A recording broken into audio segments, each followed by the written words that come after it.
So, Mr. Ben Israel, since you don't read the New Testament and you don't believe in Jesus, so you don't believe there's a antichrist. Well, again, I don't believe in anything. I got to know, okay? Because beliefs don't get you anywhere. That just keeps you running around. When I in say circles. antichrist, do you have a end time? See, the end time scenarios the Christians promulgate is all based on the return of Jesus. So, do you have an end time scenario since you don't believe Jesus is coming back? Well, absolutely, and again, it's put forth in the Book of Remembrance. We've touched on it before. I mean, we're in the end times now, the end of the four kingdoms of man. Yah is setting up his kingdom as we speak. That's why we're doing. That's why Yah righteousness is on this show. That's why you have so many children of Israel that are popping up, coming to understand that they're Israelites, as the prophecy so states in Isaiah chapter 6, Isaiah chapter 44. Ezekiel chapter 37, Isaiah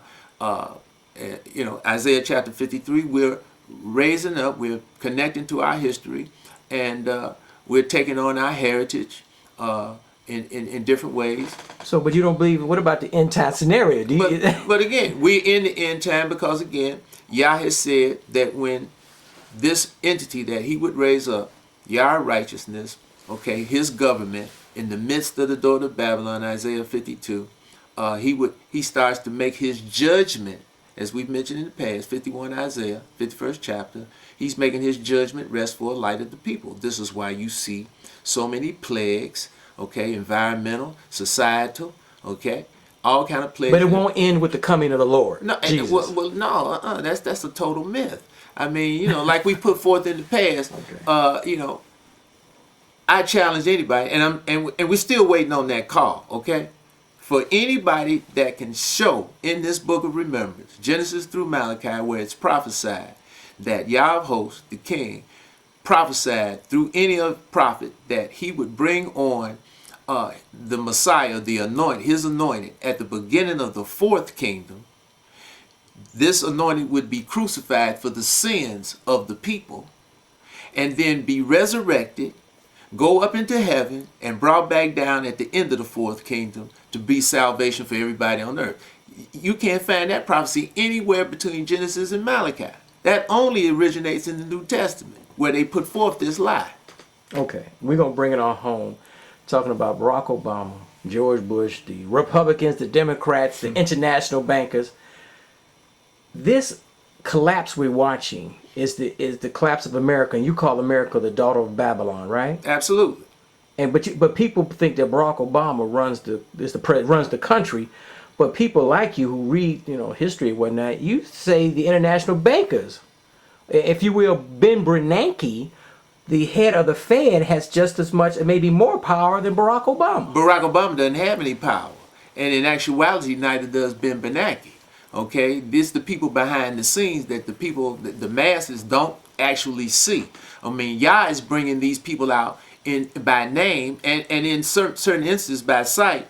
Okay, because he's undressing everybody. He's revealing everything now, as it's so prophecy so states about the daughter of Babylon, which is really talking about the Illuminati Edomite in chapter 47 Isaiah. All right, and that's these Rothschilds, these international bankers. Because I mean, just look at this thing logically, okay? For anybody and everybody out there that has no knowledge of this book, money, economics, okay, controls everything. All right, economics controls the Navy, the Air Force, the Marines, the mercenary armies. Okay, it controls government.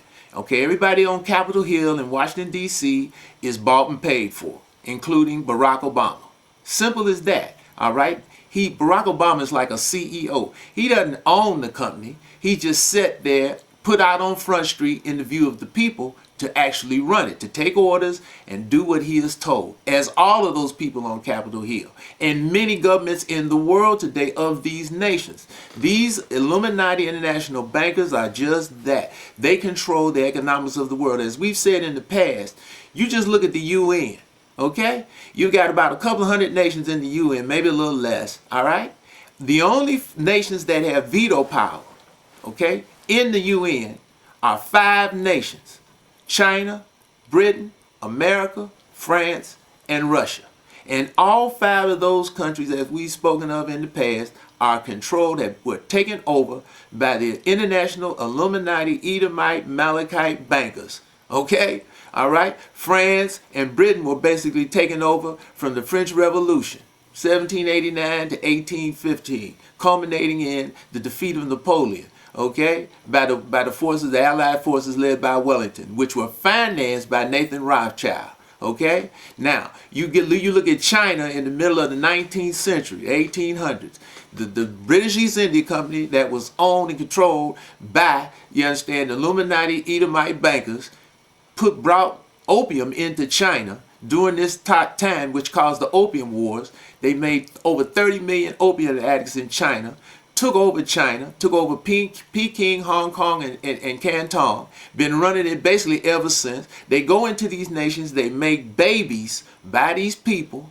They take their children, the ones that had the innate spirit of Esau in them, they school them, they raise them. They look like the people of these nations, but they're really an Edomite. And then eventually they set this Edomite that looks like these people of these nations over the nation. The people themselves don't even realize that this is a Edomite.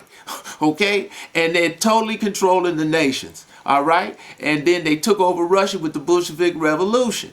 1916 wiped out the Romanov dynasty, as Nathan Rothschild swore 100 years earlier that they would do. They did it in 1916, 1917, the Bolshevik Revolution, financed by the international bankers. House of Rothschild through Jacob Schiff. Okay, this is a historical fact. All right, so they run Russia. All right, they took over America almost at that same time. I mean, they started taking over America back with the American Revolution, you know, back in the 18th century, the 1700s, and they played it to the people of America and the people of the world like America's free. Okay, they talk this stuff about democracy, but you know, if you just look at and analyze logically democracy, again, what is the definition of democracy? That the ruled rule. That's oxymoron. That don't even make sense. Now we can see that's a lie, because just look at the $23.4 trillion that the bankers gave themselves on the bailout.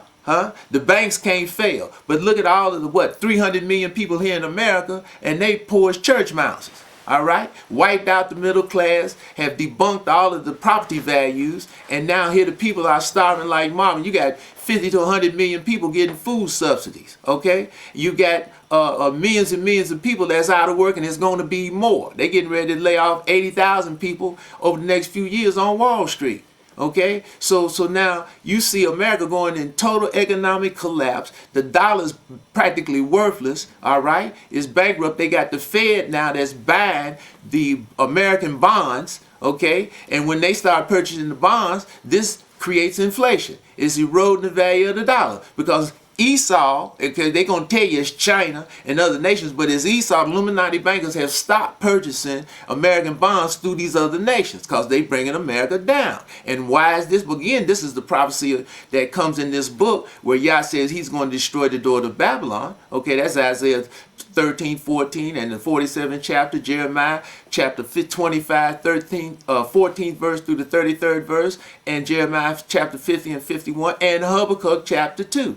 All of those places in the book of remembrance are talking about the destruction of the door of Babylon in the United States of America. Simple as that. And we see this taking place systematically over the last 40-something years. Okay?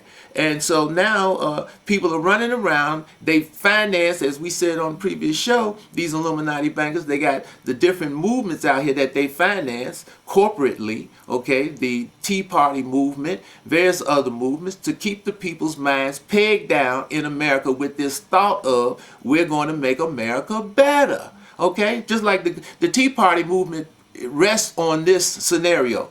We're going back to where America used to be. Okay, well, right there, I can't, if that's the premise of their party's existence, I can't see any Hebrew Israelite, so-called African American, okay, so-called black person want to go back to the past. I mean, if we look back to the past, what does that mean? We're going to be strung up in trees?